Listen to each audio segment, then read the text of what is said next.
Hello everyone. In this presentation, we are going to discuss about memory mapping techniques. To start with, the first and foremost question which comes to our mind is what is memory? So memory is a digital circuit which can store only digital values such as logic 1 and logic 0. Logic 1 or logic 0 is generally a voltage levels. With respect to TTL logic, 5 volts means logic 1 and 0 voltage means logic 0. With respect to CMOS logic, 3.3 voltage is logic 1 and 0 voltage is logic 0. These logic levels are called as bits. Hence, bit means logic 1 or logic 0 or high or low, true or false, yes or no, flip or flop. So, the digital circuit which can store either 1 or 0 is flip-flop. So, flip-flop is a bistable multivibrator which can store either 1 or 0. Hence, flip-flops are the basic building blocks of memory. Hence, we can give the title for the slide as flip-flop. So, D flip-flops are used as a storage element as shown in this figure. Here, the input is D in, which is connected to the D terminal of the flip-flop, and the output is Q, which is taken out through D out, and there is an enable signal. So, to write, if a microprocessor is interested to write or store a bit on the flip-flop, we need an input data bit D in and an enable signal EN as shown in this figure. If you want to read or load a bit from the flip-flop, we need an output data bit D out, which is taken from the Q terminal of the D flip-flop as shown. So the D flip-flop is also called as latch because it holds or it locks the stored bit until it is rewritten. Hence, we can give the title for the slide as D flip-flop and a latch because that is going to store the bit. So in the earlier slide, we discussed about flip-flop is the storage element. Among several flip-flops, D flip-flop is used as a storage element. Hence, it is called as latch. Here, there is a need for control over input and output. Here, if you observe carefully, so there is a D in and there is a D out. As we all know, the output follows the input with respect to D flip-flop. If there is any data comes in through D in, it is being taken out through D out. So there is no control over the input as well as there is no control over the output. So, but there is a need for control over the input and output. So let us look at it. If a microprocessor data line is connected to D in pin, this is considered as a memory write. If D out pin is connected to the microprocessor data line, this is considered as memory read. So whatever change happens in the microprocessor data line, it reflects in the D in pin of the flip-flop as well as in D out.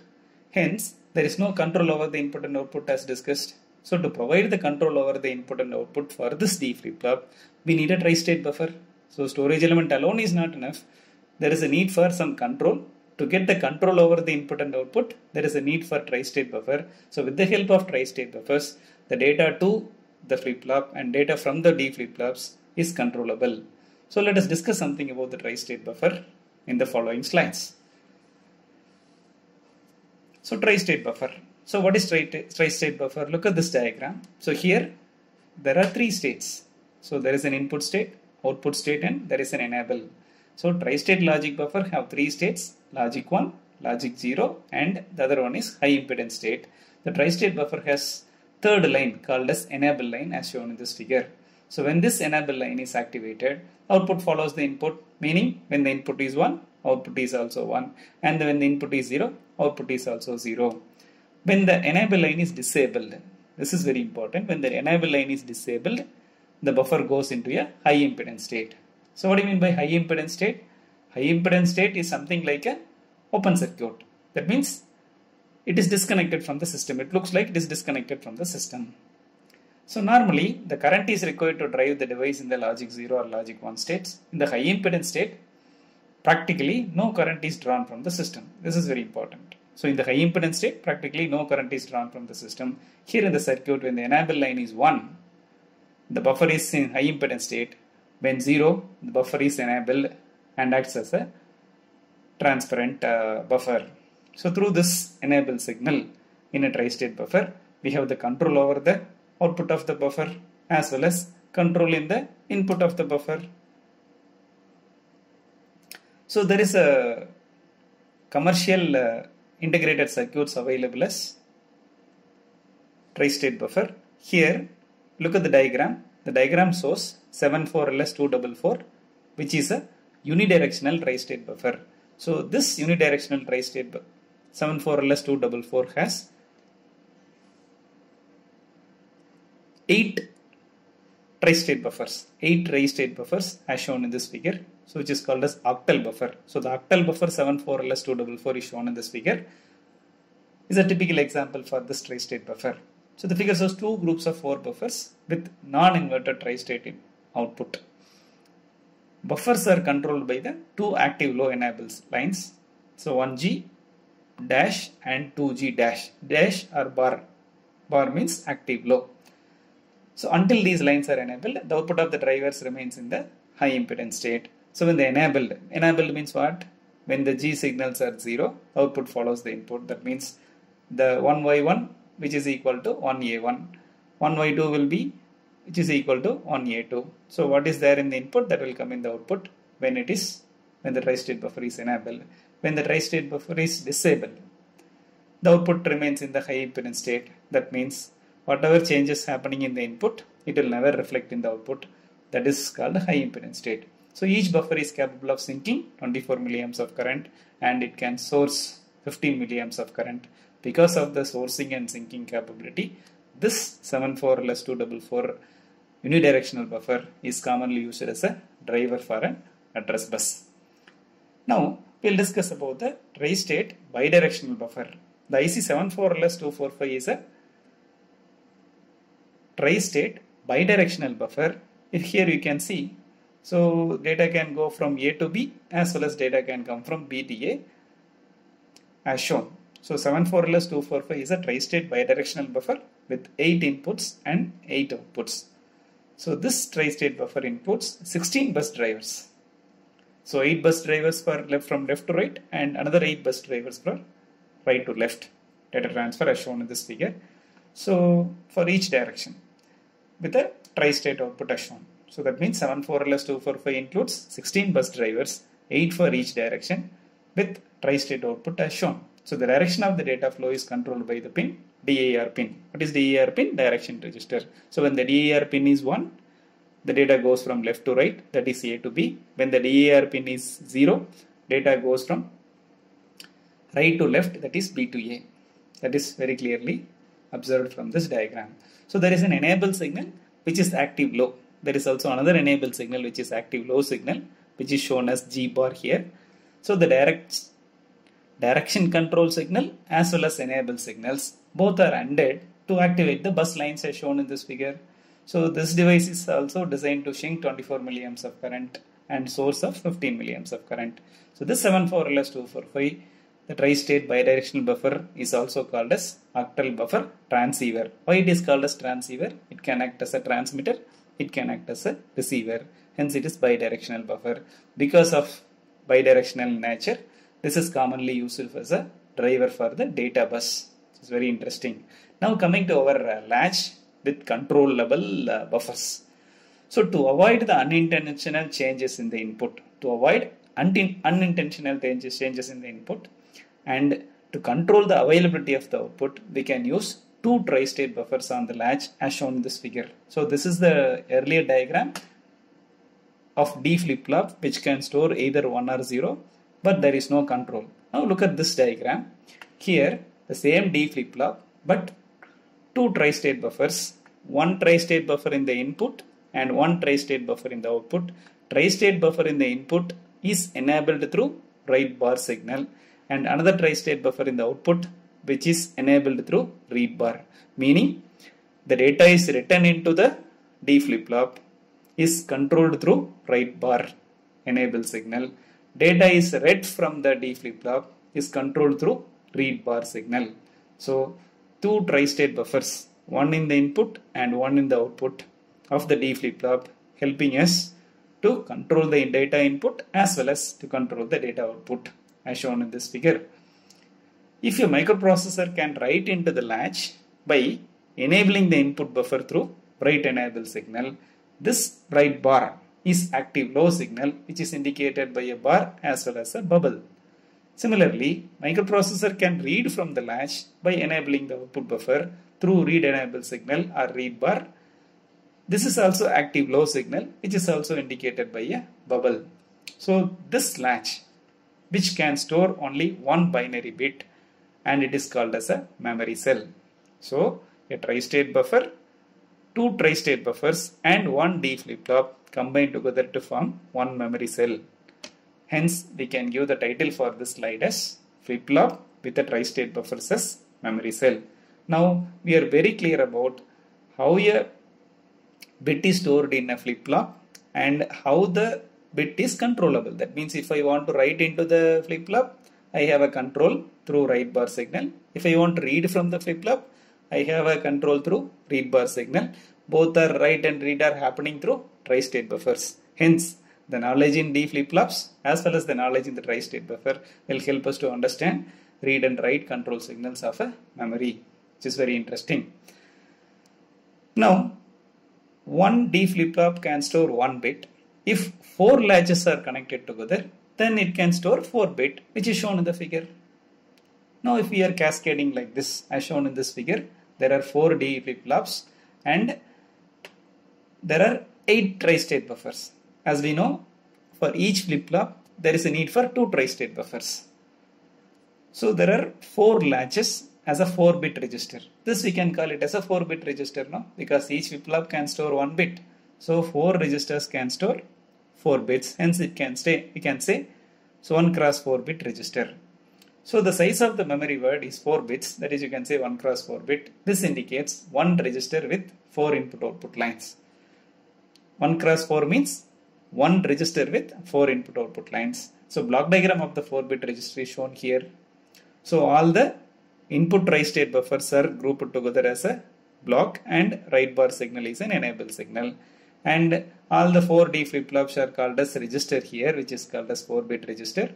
And all the 4 tri-state buffers in the output are called as output buffer, which is shown in the block, which is enabled through read bar signal. So there are 3 blocks. Input buffer has 4 tri-state buffers and registers has 4 D flip-flops and output buffer has 4 tri-state buffers, which is enabled through read signal. I0, I1, I3, I2, I3 are the input to the D flip-flop and O0, O1, O2, O3 are the output from the read flip-flop.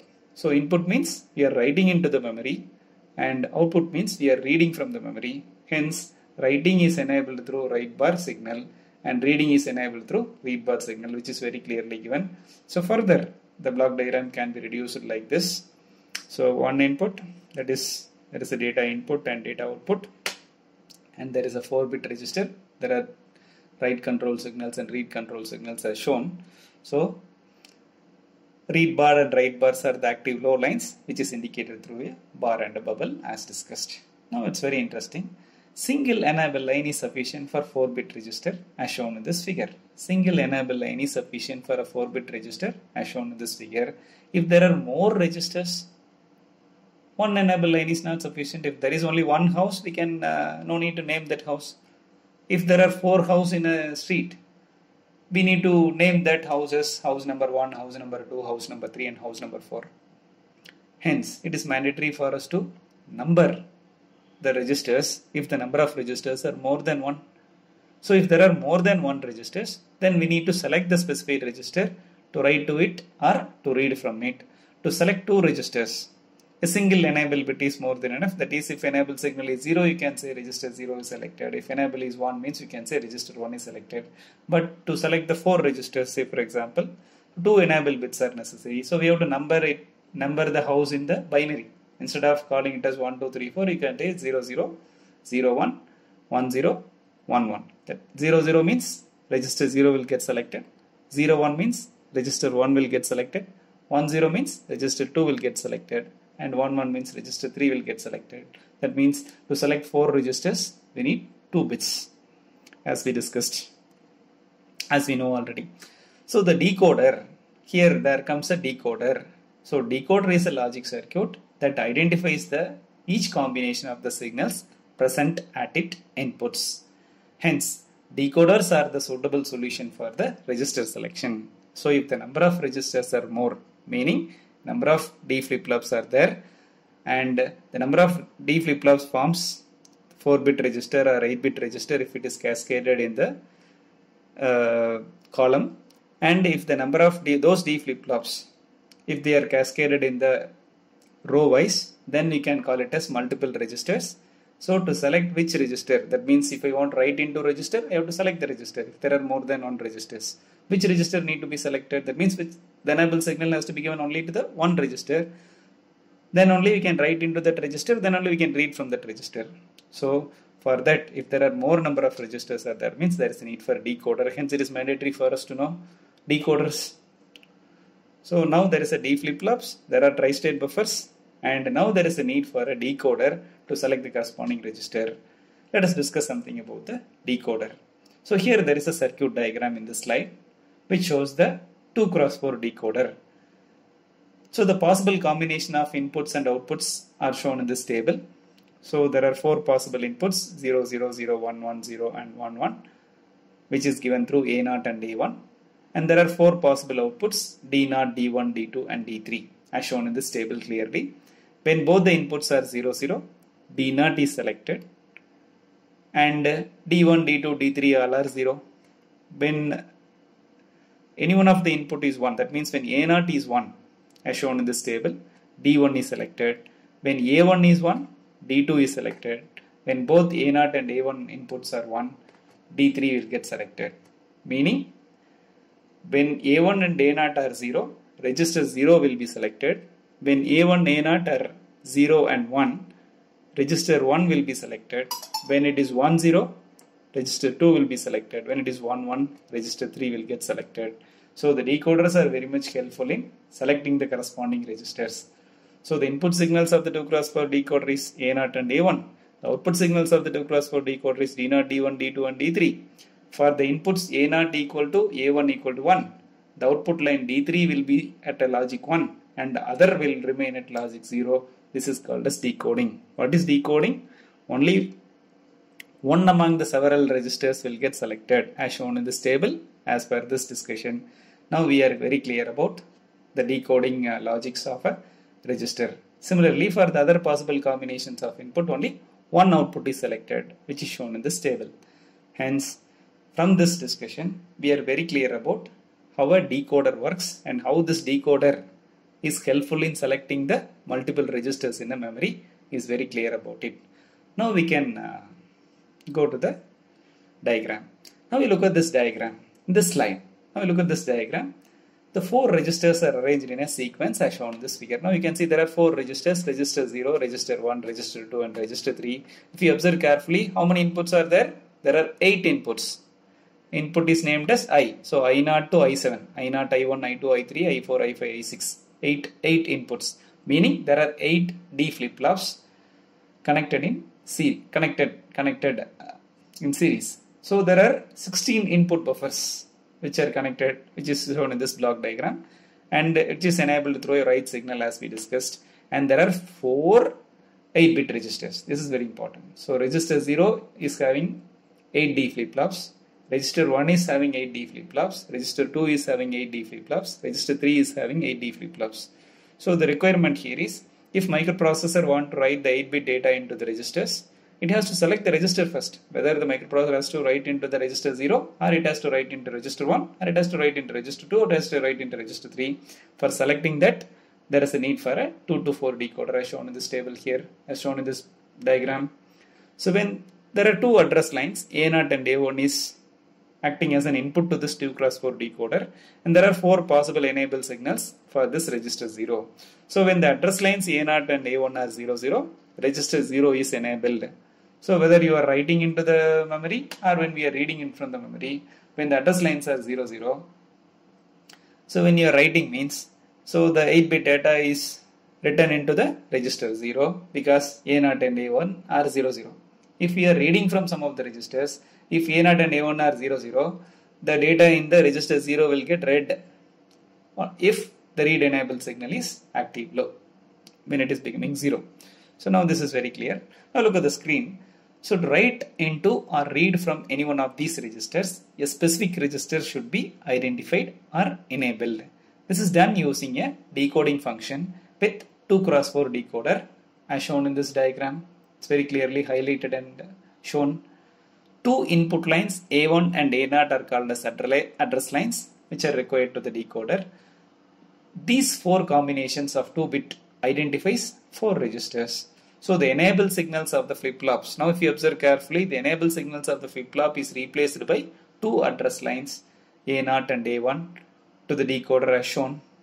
So here you can see in this diagram, the enable is connected. Enable line of this flip-flop. Look at this diagram, look at the cursor here. The enable is becoming A0 and A1 when there are more number of registers. Now we are going to the another interesting thing. Now look at this diagram. So there are the figure. If you look at this figure, the figure has 2 ICs. So IC1 having a 4 registers and IC2 is having 4 registers. And IC1 is having 4 bits. That means 4 D flip-flops. That means I0, I1, I2, I3. And IC2 has and again another 4 flip-flops. That means 4 bits I4, I5, I6 and I7. So 2 4-bit register chips become 1 8-bit register as shown in this figure. So 2 4-bit register chips becomes 1 8-bit register as shown in this figure.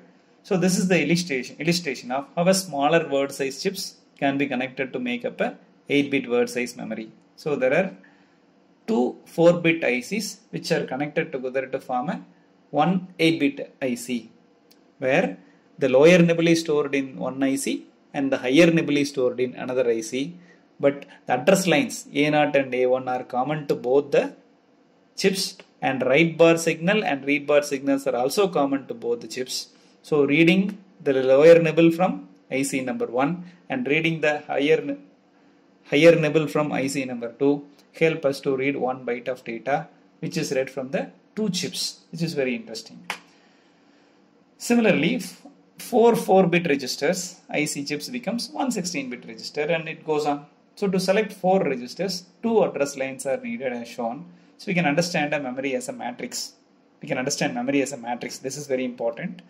The column decides the register size, meaning whether it is a 4-bit register or 8-bit register or 16-bit register or 32-bit register, and the rows decides the number of registers which has to be selected through the address lines. So how to represent a memory? Memory is represented as row into column, meaning here there are columns are doubled. Here the columns are doubled because we are cascading the 2 memory chips like this by having a common address lines and common control signals. So 2 4-bit registers is becoming 1 8-bit register as shown here. So here the columns are doubled, hence 4-bit registers becomes 1 8-bit register. Register size is doubled from 4x4 to 4x8, which is very interesting. So here the meaning 4x4 to 4x8 is what? There are only 4 registers in the IC number 1 and there are only 4 registers in the IC number 2. Hence only 4 registers. But each register is having 4 D flip-flops. When both are cascaded, each register will get 8 flip-flops. So 4-bit register is becoming 8-bit register when they are cascaded like this. That is why 2 4x4 register chips forms 1 4x8 register chips. Hope we all have understood this. Hence we can give the title for this slide as 2 4x4-bit registers forms 1 4x8-bit registers, which is achieved through cascading the memory chip. It's very interesting. So now the concept of chip selection is again another very important concept which you have to discuss. So look at this diagram here. So the interesting problem is how to deal with more than 1 chips. For example, 2 chips with 4 registers each is available as shown. There are 2 chips as usual. There are 2 chips as right now we have discussed about it. There are 2 chips with 4 registers. Each is available as shown. We have total of 8 registers. Therefore, we need 3 address lines, but 1 line should be used to select any one of the 2 chips. It is very clearly given. So the figure shows 2 memory chips with an additional signal called chip select signal. So far we have seen only the read bar signal and write bar signal. Now there is an additional signal called chip select bar. There are two ICs. One IC is called as memory 1 IC and the other IC is called as memory 2, which is M2. Whether memory 1 IC as well as memory 2 IC have three control signals. One is read bar, another one is write bar, and the third one is chip select bar, which is very interesting. So the chip select is used to select the corresponding chip. So when it is selected, then only we can access it. When it is not selected, we cannot able to access the data from that corresponding memory. So here there are two address lines for each memory chip, A0 and A1. But there is a third address line A2 which is used for selecting the chip. Okay. So you can see A2 is directly connected to the chip select pin of memory 1. A2 is connected to the chip select pin of memory 1. And the same A2 is connected to the chip select pin of memory 2 through an inverter. Meaning, if A2 is 0, memory 1 is selected. If A2 is 1 means memory 2 is selected. How? Chip select is active low. Chip select is active low. So when A2 is 0 means M1 chip will be selected first. When A2 is 1 means M1 chip will be disabled. After inverter, 1 will become 0. So M2 chip will get selected. This we will be discussing in detail soon. Okay. So look at the screen. So when A2 is 0, chip M1 is selected. And when A2 is 1, chip M2 is selected. So the address lines on A1 and A0 will determine the registers to be selected. Thus, by combining the logic on A2, A1 and A0, the memory addresses range from 000 to 111, which can be addressed. So the concept of chip select signal gives us more flexibility in designing chips and allows us to expand the memory size by using multiple chips. So now we can understand the concepts of chip selection with some more examples. So here I am expanding this in detail. So there are two ICs, memory 1 which is called as M1 and memory 2 which is called as M2. IC1 has 4 8-bit registers named as R0, R1, R2, R3 as shown. IC2 has 4 8-bit registers named as R4, R5, R6 and R7. To access the registers in sequence, if you want to access the registers in sequence, that means R0 has to be accessed first, R1 next, R2 next, R3 next. After that R4 need to be accessed, means we need to do something. So let us look at that in detail. Okay. So as shown in this table, the 8 registers in both the chips are selected like this. Okay. So there is a table which shows address lines A0 and A1 and A2. A2 is used as a chip select signal.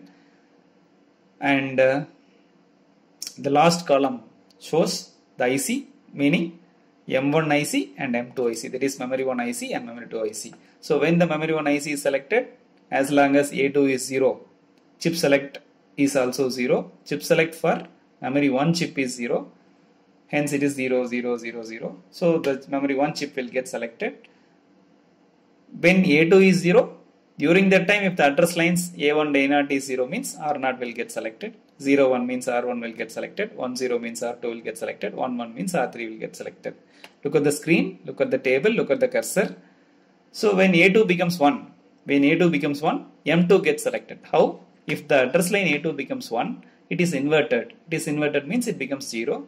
So M2 will become 0. Chip select of M2 will become 0. Hence M2 gets selected. So when the address line is 1, memory 2 chip will get selected. And the A1, A0 address lines are 0, 0 means R4 will get selected. Then 0, 1 means R5, 1, 0 means R6, 1, 1 means R7. We will be discussing that in detail in the following slides. Here we can see to select the 4 registers, 2 address lines are needed. Hence A0 and A1 are used as a register selection lines. Look at the screen. So there is a A0 and A1 which are highlighted as shown. A2 bit is a most significant bit which is used for chip selection. A2 bit is a most significant bit which is used for chip selection. A2 bit is connected directly to chip select pin of M1. The same A2 pin is connected to chip select pin of M2 through an inverter as shown.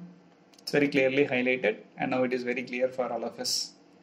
Now if you observe carefully in the screen, look at the screen.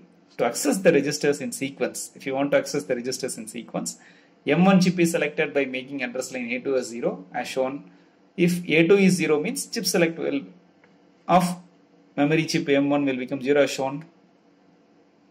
A2 signal is inverted and connected to M2 chip. So M2 chip is not selected because chip select signal of M2 is 1, as we all know very well. By making A2 as 0, M1 chip is selected and M2 chip is disconnected.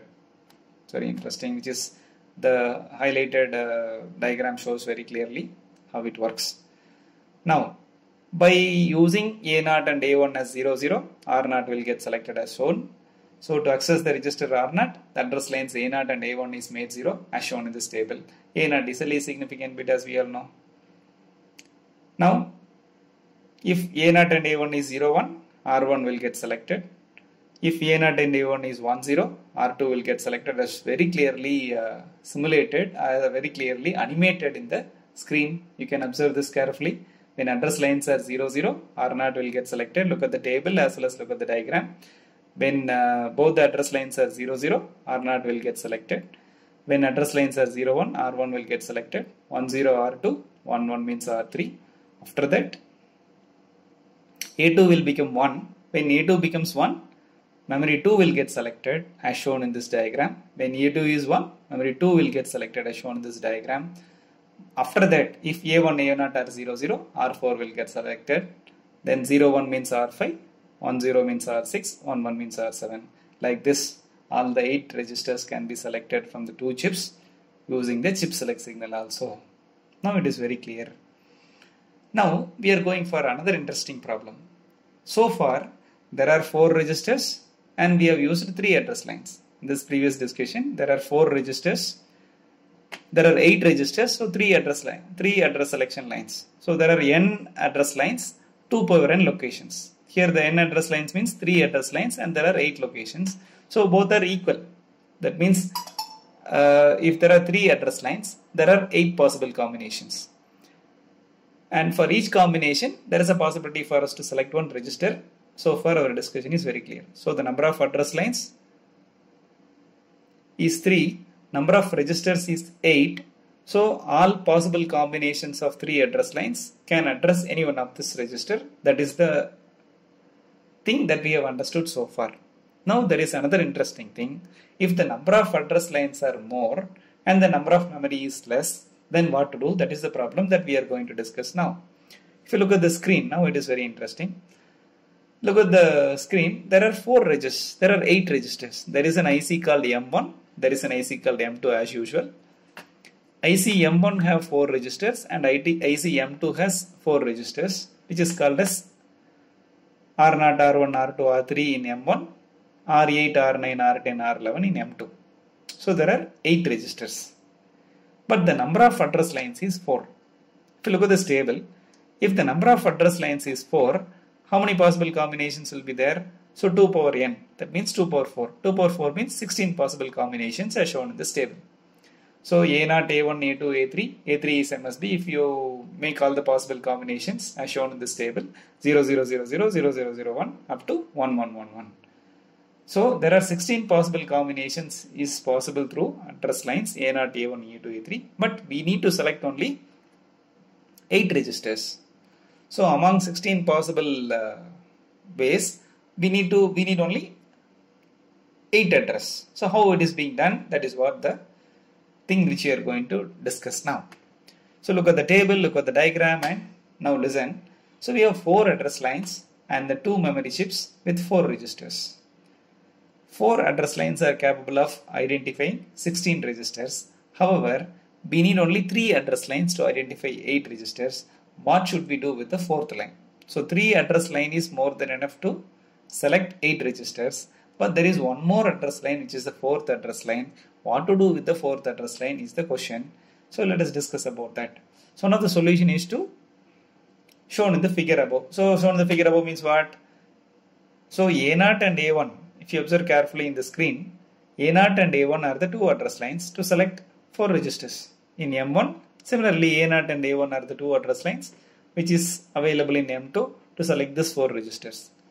So the 2 extra address, that is 2 address lines, A2 and A3 are connected through an AND gate, are connected to the NAND gate and connected to the chip select signal.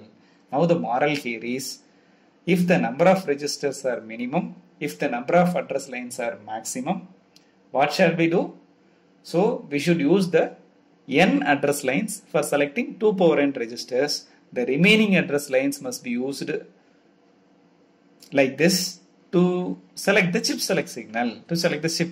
So all the address lines must be ANDed, or all the address lines must be NANDed, or the address lines must be connected to a gate, and the output of the gate must be connected to chip select signal. Okay, so now it is very clear. Once again I am repeating, if the number of address lines are more and if the number of memory locations to be addressed is less, what has to be done? For 2 power n registers, n address lines must be used. The remaining address lines must be used for chip selection through some logic as shown in this diagram. So for M1, if you observe this carefully in the screen, M1 chip will get selected only when both A3 and A2 are 0, 0. When both A3 and A2 are 0, 0, the bubble shows the input is inverted. When both are 0, 0, the inverted input will become 1, 1, and the AND gate output is also 1. Output is inverted, again it becomes 0. So chip select will get, that means to select M1 chip, A3 and A2 must be 0. This you must understand. Okay, for chip selection 1 bit is enough, but here the extra address line is used along with A2 for chip selection. So A3 and A2 must be 0, 0 to select M1 chip. Now look at this table. A3 and A2 is 0 is in the first 4 rows. So A3 and A2 are 0 in the first 4 rows. So M1 is selected. The address line 0, 0 is selecting R0. Address line 0, 1 is selecting R1. Address line 1, 0 is selecting R2. Address line 1, 1 is selecting R3. It's fantastic. Now look at this second diagram. A3 is directly connected to the AND gate. So A3 need to be 1 and A2 is connected to the AND gate input through a bubble, means through an inverter. So A3 must be 1 and A2 must be 0 for making this AND gate 2 and inputs for this AND gate as 1, 1. Okay, so A3 must be 1 and A2 must be 0 to select this M2 chip. That means to make this chip select pin as low. So the NAND gate output will become 0 only when A3 is 1 and A2 is 0. So make A3 as 1, make A2 as 0 to select M2 chip. So that is shown in this figure. So in this table, you can see in this table, here it is 1, 0. A3 is 1, 0, A3 is 1 and A2 is 0 here. Hence, if A1 and A0 is 0, 0 means R8 will get selected. A1 A0 is 0, 1 means R9 will get selected. A1 A0 is 1, 0 means R10 will get selected. A1 A0 is 1, 1, R11 will get selected. Hence M2 is selected. So, presence of 4 address lines is capable of selecting 16 registers, out of which we have only 8 registers. Hence, the extra address line is used to select the chip through a logical circuit as shown in this figure. So this is the one of the technique to select minimum registers with maximum address line. Okay, so in this example we need 3 address lines to identify 8 registers, 2 for registers and 1 for chip select. However, we used 4th line for chip select also. So there is one more option. This is called complete or absolute decoding. This is called complete or absolute decoding. What we did so far is called complete or absolute decoding. There is one more option which is very simple. So just leave the 4th line as don't care. Just leave the 4th line as don't care. So drop the A3 line. Use only A0 and A1 and A2. A0, A1 for the register selection. A2 for chip selection. When A2 is 0, M1 will get selected. Connect an inverter and connect it to M2 as like our previous example. Very easily you can do this. So now the concept is very clear. To summarize all the discussion so far what we had. To summarize the discussion so far what we had, there is a memory. Memory, what is memory? Flip-flop is a memory. So flip-flop means D flip-flop is used as a memory. D flip-flop has no control. To get the control, we are using the tri-state buffers in the input and tri-state buffer in the input. So the enable signal for the tri-state buffer in the input is write enable signal. And the enable signals of the output of the D flip-flop is called as read enable signals. So the flip-flop with tri-state buffer in the input and tri-state buffer in the output is called as memory cell. Okay. So if by cascading 4 such flip-flops will become 4-bit register. Cascading 8 such flip-flops will become 8-bit register. And it goes on. And if the number of registers are more, to select the number of registers, we need a decoders. So there are 2 to 4 decoders and 3 to 8 decoders are available. So by using these decoders, we can select the individual registers. So we have discussed the decoders. So decoders, flip-flops, tri-state buffers are the basic building block of a memory system, and whatever we are discussed right now in this slide is called as absolute decoding, where selecting the number of registers through this address line. Very interesting. Now another interesting topic we are going to discuss. 1 kilogram means what? 1000 grams. 1 kilometer means what? 1000 meters. But when we talk about memory, here the logic is different. 1 kilobyte of memory means what? It is not 1000 locations. It is 1024 locations. This is something quite interesting. So 1 kilogram means 1000 gram. 1 kilometer means 1000 meter. But 1 kilobyte means is not 1000 locations of memory. It is 1024 locations of memory. How do we get this? Because of 2 power n. 1 kilobyte means what? 2 power 10. 2 power 10 is how much? 1024. Look at the screen. With 10 address lines, 2 power n locations, that is 1024 memory locations can be addressed, which is 1 kilo locations as shown. Similarly, if there are 16 address lines, we will get 65,536 possible combinations. That is 65,535 locations can be addressed, which is rounded off to 64 kilo locations, which is a multiples of 1k. Okay, if we have 10 address lines, then we can say 1 kilobytes of memory. If we have 20 address lines, then we can say it is 1 megabyte of memory. If we have 30 address lines, we can say 1 gigabyte of memory. If we have 40 address lines, then we can say 1 terabytes of memory, as shown in this slide. With 32 address lines, 4 GB locations can be addressed, as we all know. So all computers recommends at least 4 GB RAM. So when we are purchasing a computer, people recommend please have 4 GB RAM for high speed operations. As we all know, RAM decides the speed of the computer. Hard disk as well as the processor cannot decide the speed of the processor, as we all know. So the 4 GB RAM means 32-bit processor can access all the 4 GB RAM just like that. Hence 4 GB RAM is recommended. Look at this table, it is very clear. All the computers recommends at least 4 GB RAM for high speed operations because the processor is 32-bit processor means, and it has 32 address lines, hence it can access 4 GB RAM directly from the RAM or a main memory. So this table helps us to understand the memory structure. If there is only 1 bit, we can access 2 locations. If there is 2 bit, we can access 4 locations. If there is 3 bit, we can access 8 locations. For n bit, we can access 2 power n locations. Similarly, if it is 7 bit, 128 location, 8 bit, 256 locations. And if it is 9 bit, it is 512 locations. 10 bit means 1024 location, which is called as 1 KB.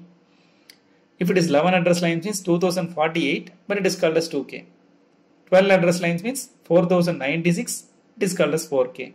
13 address lines means 8992, but it is called as 8K. Similarly, 14 address lines means 16 KB. 15 address lines means 32 KB. 16 address lines means 65,536. 8085 microprocessor has 16 address lines. Hence, it can address 65,536 locations. That means 64 kilobytes of memory. As shown in this table, again, if it is 20 address lines means 1024 kilobytes, which is 1 MB. If 21 address line means 2 MB, 22 address lines means 4 MB. Like this it goes on. If there are 30 address lines, then we can say 1024 MB, which is equal to 1 GB. If there are 31 address line means 2 GB and 32 address line means 4 GB, it goes on. And if there are 40 address lines, then we can say 1 terabyte, that is 1024 gigabytes. Like this, we can map this memory, or for n address lines, 2 power n combinations. This table gives us somewhat comfortness and the clarity about the memory mapping, etc. Once again, I repeat, 1000 gram is 1 kilogram, 1000 meters is 1 kilometer, but 1000 bytes is not 1 kilobyte, 1024 bytes is 1 kilobyte, which is very interesting, and that is the one we have to remember forever. Okay, this slide helps us to understand the n number of address lines. It will help us to select 2 power n locations. That is the moral. N address lines, 2 power n locations can be addressed. It's very interesting. So now to conclude the first discussion or first session, here the block diagram shows 8085 microprocessor.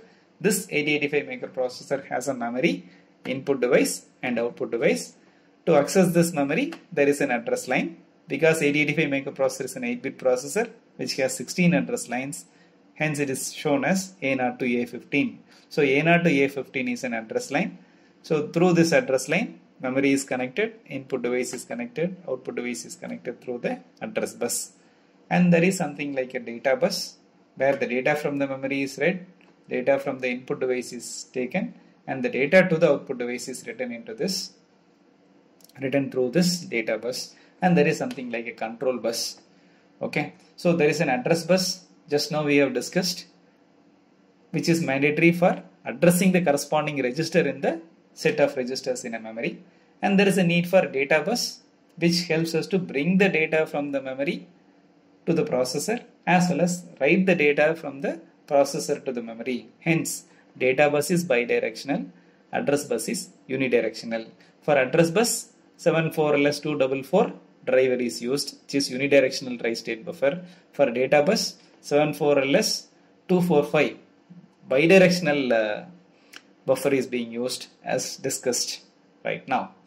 And the control bus is nothing but the enable signals of the tri-state buffers. That means write bar signal and read bar signals are called as control bus signals, which is very interesting. Now, if the microprocessor performs primarily 4 operations. Okay, in general, if it is a microprocessor, not only 8085 microprocessor, 8085 is a fundamental. It can be 86, 286, 386, 486, even Core i7 processor or even Qualcomm Snapdragon processor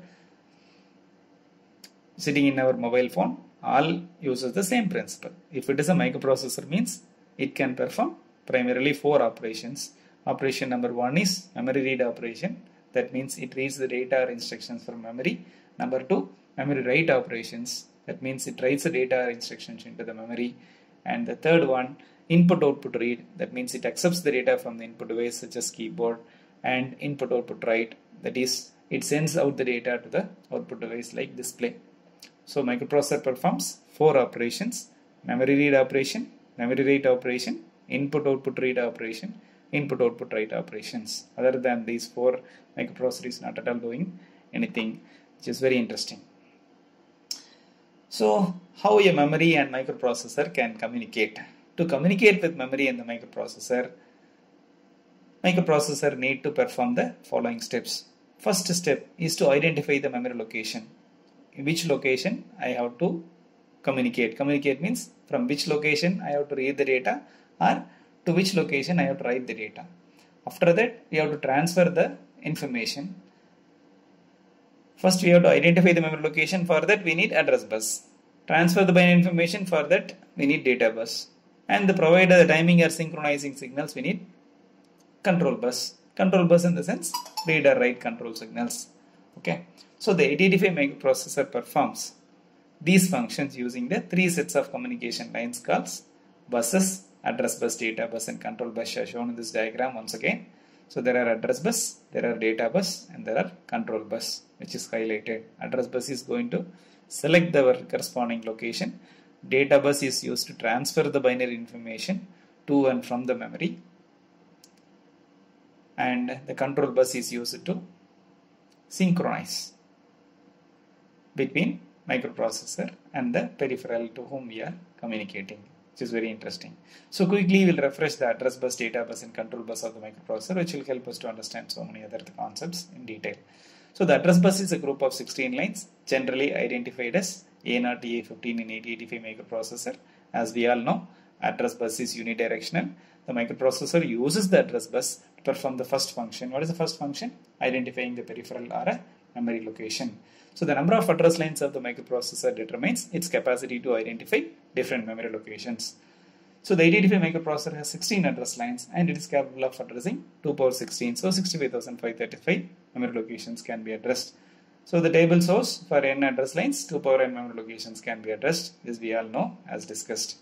Then the data bus. So data bus is a group of 8 lines used for data flow with respect to 8085 microprocessor.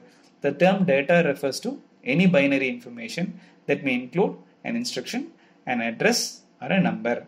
As we all know, data lines are bidirectional lines.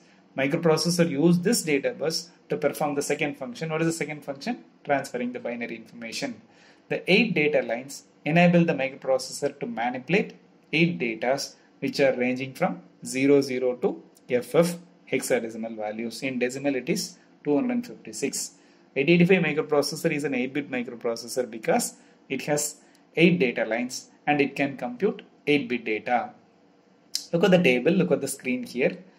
So the first column shows the processor 8085, 8086, 386, 486, 586 and Intel Core i7. Second column shows number of data lines. 8085 microprocessor has 8 data line, 8086 microprocessor has 16 data line, 386, 486, 586 processor has 32 data lines, Core i7 has 64-bit data lines.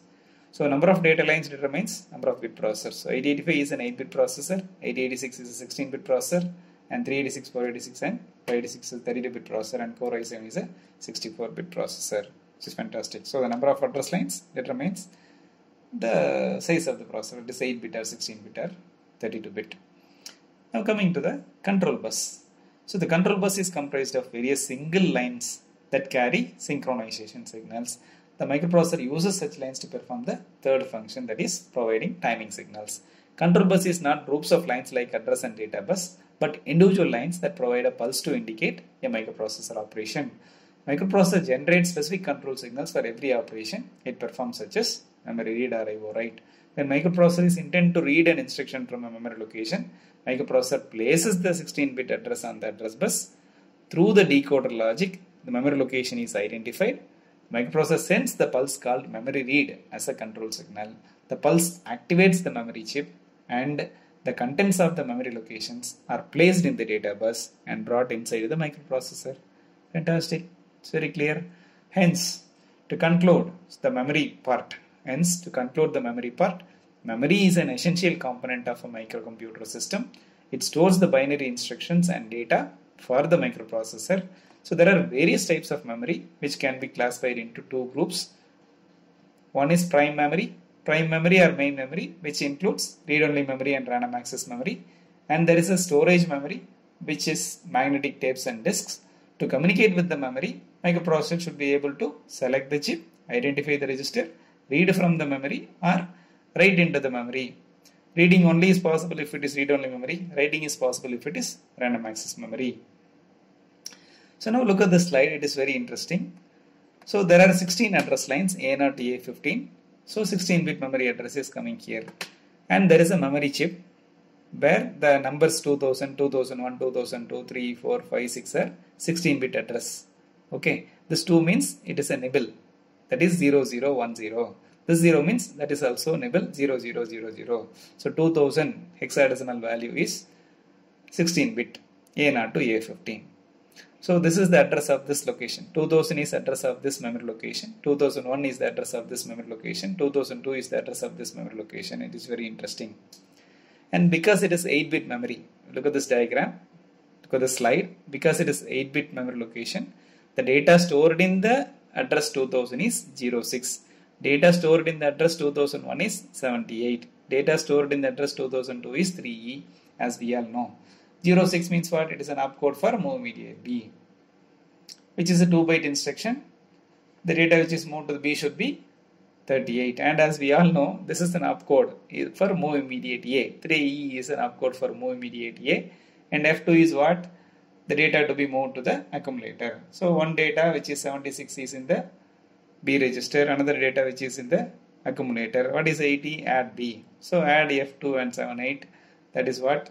The addition program, the opcode for addition program is written from the location 2000 to 2005, which is very interesting. 06 equal to what? The binary equivalent of 06 in 8-bit is 00000110. Similarly, 78 is something like this. So there is a memory decoding logic which is selecting one particular register. That means it is assumed like 16 cross 65536 decoder, something like that. With 16 address lines, 65536, one among the 65536 locations can be selected, something like this. So normally we have seen 2 cross 4 decoder. Here it is something like 16 cross 65,536. Okay. So for this combination, for 2000 combination, this location will be selected. This register will be selected. For 2001 register, this register will be selected. And the GIS 06 is kept in this data bus, and 06 will go to the instruction register, and after decoding the instruction, it will understand some data which is in the next location which has to go to the memory. It goes on. Here very interesting thing you can see is MER. So there is something like memory read enable. This is control signal. Memory read MR bar is in the IC, but the processor has MEMR. So MEMR line of the processor is connected to MR bar of the memory chip, which is very interesting. So this slide concludes there is an address bus from the microprocessor which is unidirectional, which is going to address the corresponding register in a memory, and there is a data bus you can see which is a bidirectional, which helps us to bring the instruction to the microprocessor and the data to the microprocessor, and after processing the same data line is helping us to write back the data into the memory.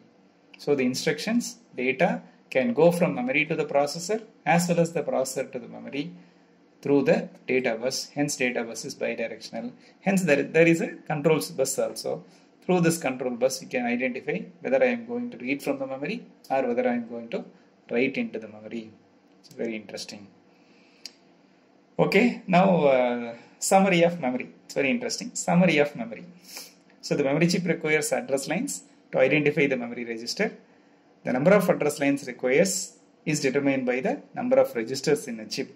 Memory chip requires address lines to identify the memory register. Number of address lines required is determined by number of registers in a chip. 8085 microprocessor has 16 address lines. Of these 16 lines, address lines necessary for the memory chip must be connected to the memory chip. Memory chip requires a chip select signal to enable the chip. Address line connected to the chip select signal, select the chip. Address lines connected to the address lines of the memory chip, select the corresponding register. Thus, memory address of the register is determined by the logic levels of all the address lines, including the address lines used for chip select signal.